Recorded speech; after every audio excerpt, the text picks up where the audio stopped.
straight now to our What the Papers Say segment. And joining us for this are Chris Hall, he is from Sibos Issues. David Bannister is the editor-in-chief of Banking and Technology. He's in the middle there. He also edits the daily news at Sibos. And last but not least, our very own business editor for Sibos TV, Ben Poole. He's going to talk to us about some of the awards around this particular event. So gentlemen, nice to have you with us. Chris, I believe you're first up. We're going to start with you, and you brought along Sibos Issues. I'm just going to hold up the story that you wanted to talk about on the front page, which is this story: there is no risk-free system. Tell us about that. Well, this was our report on the big issue debate yesterday on the reform of the financial transaction infrastructure.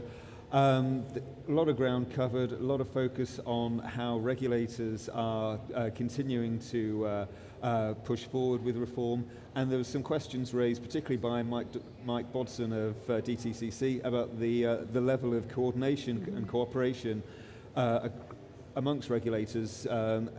Because I think he has concerns that as the memory of the financial crisis fades, a lot of national solutions are being put in place, and his concern is that, well, will that provide us with the necessary oversight of the markets that is required? And I think that's reflected in the first clip that we have.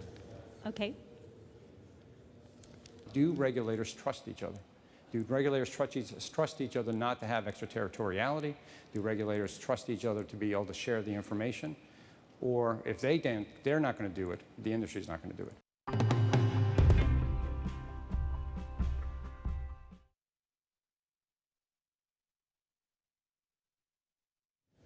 Okay, so that was the first clip that we looked at, and you had some other comments from them as well. Yeah, well, there's a very specific concern.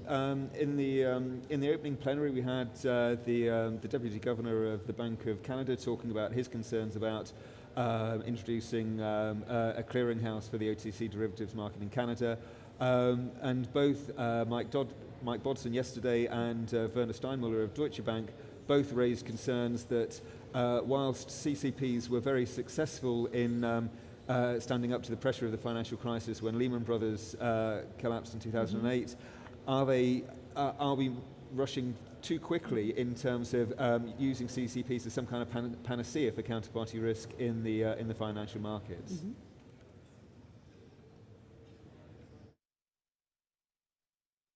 If I was running a credit default swap clearinghouse, I would never sleep. I mean, those are scary, scary products. Unlimited exposure. The CCP members are unlimited. As a bank, I'm normally not allowed to take unlimited risk. We have to tackle that. Okay, Chris, thanks very much. And then you had another story here on the front page as well, the business case for more profitable banks. I'm just going to hold that up so we can get a shot at it. Tell us what we're looking at here. Well, that's Gordon Nixon of the Royal Bank of Canada. He was in conversation yesterday, and he had a couple of interesting points to make about how banks need to behave in the post-crisis environment. Trying very hard not to be smug, I guess, because Canada's banks and economy came out of the crisis in a lot better shape. But he made an interesting point that from the point of view of growing assets, that's something that a bank can do relatively easily through leverage, but that's not really how a success of a bank should be managed. It's more about a growing business, not growing assets. And we're going to be talking more about Basel III and the implications of that for trade flows just at the bottom of the hour in our last segment here on Morning Report. And I see you wanted to bring this story as just a sneak preview, where you're talking about Basel III here. Yeah, well, I think that's it's interesting to make sure that we kind of chart the progress from year to year. Last year there was a lot of concern, and I think one of the main big issue debates last year, we had a lot of senior bankers being rather concerned that what Basel III was proposing for off-balance sheet items was going to have a real impact on trade finance, and that emerging market flows and also SMEs were going to be really hit by what was being proposed. I think the session yesterday, and hopefully your piece later on today, will show that the regulators have been listening, and that to engage with the regulators actually does yield results, because I think that it's, the fight's not over yet, but it seems that trade finance is going to survive Basel III. Okay, well, Chris, thanks very much. We move ahead to David Bannister, and we always start off with what is surprising, and I think your what's surprising has not been too surprising, but we're glad we've got it anyway. I'll just hold that up. Yeah, this was a classic newsroom debate. The headline originally had shock in shock delay announced, and we argued whether it was surprise. It's not a surprise. The industry's kind of been expecting it. What I suppose is slightly surprising is how welcome it's been, and what it's done is bring clarity to it. And I think actually, just echoing what Chris said, it shows that the regulators are listening to the market. But it also struck me as being reflecting some of the other themes that are going through this Sibos and previous Siboses. There are some longer term projects that started a while back that are still stuck in the mud, they're mired down. Whereas some of the newer things that are coming on, like EBAM for instance, seems to have made great strides within a couple of years. So that was a slight surprise to me. And what about what's interesting, David? Well, actually, what was interesting for me yesterday was actually quite surprising as well, because during one of our standards forum sessions on open standards, I turned to the audience and asked for questions, and a gentleman at the back would put his hand up, and it was Lazaro Campos. And you had asked him to identify himself. Yes, well, of course. Some people might not know who he was. So it was good that he came down to Standards Forum to learn about SWIFT standards and how we're moving ahead. So. And what are you looking ahead to today? Well, today, again, looking at some of the newer initiatives, the legal entity identifier is something I've probably been following for 12, 15 years. And it seemed to go on in minute detail, and angels were dancing on pinheads and so forth. And then suddenly, in the last maybe year, 15 months, it's happening now.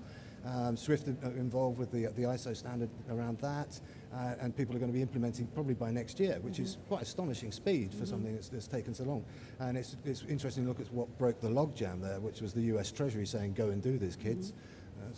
And you were saying to me earlier that I must look out for a particular somebody here at Sibos 2011. Tell us about that. Well, I was going to describe him as the most dangerous person at Sibos. It's Tom Grenfeld, our photographer, who does the pictures at the back. Well, actually, for me personally now, the most dangerous person at Sibos is the editor of Daily News at Sibos, Heather McKenzie, who is not me. She's responsible. But yeah, Tom takes these pictures, and this is actually my stressful part of the day is picking up in the morning and then what have they written today? Yes. See the aubergines have turned up again, which is inevitable for picture caption writers. We're going to have more on aubergines in the next couple of minutes, but before we get to the aubergines, gosh, that's a link. It's something I never thought I'd say in business television. Before I get to the aubergines, let's get to Ben Poole. He's our business editor at Sibos TV. And Ben, sorry about that segue. I don't know how we got there. But you were away. You went to a very nice dinner last night. I had a lovely dinner, thank you. Yes. Yes, actually, it was for the GT News Global Corporate Treasury Awards that were happening just a few blocks away from the convention centre over at 1 King West. Basically, the awards are a great chance to recognise the innovation that's happening in the corporate space and how treasurers are working with their banking partners and their vendors. And you can see some of the award winners there. I'll just very quickly go through the categories. We had 6 categories and 1 overall winner. So Treasury Tech Implementation Project of the Year went to Omnicom Group for their global cash control system. Cash Management Project of the Year went to Belden for effectively managing global liquidity and risk. Trade Finance Project went to Caterpillar, quite a popular evening for Caterpillar, it has to be said, for their Weathering the Financial Storm Trade Finance Programme. Treasury Team of the Year went to Brocade. A new category this year, Green Treasury Project, went to Kellogg with their Going Green is Great project. Corporate Treasurer of the Year, this is a special award that's voted for by GT News readers. That went to Edward Scott, who's Corporate Treasurer of Caterpillar. And then Caterpillar also for the Trade Finance Project that I mentioned earlier won the overall award. Yeah. So a really popular evening. And a nice night. Did you have a lot of problems getting up this morning? Not at all, no. As you know, I was in makeup at 5 a.m. You got up feeling great. Okay. Oh, well, I could. Ben Poole there, our business editor. Well, thanks very much to all our guests.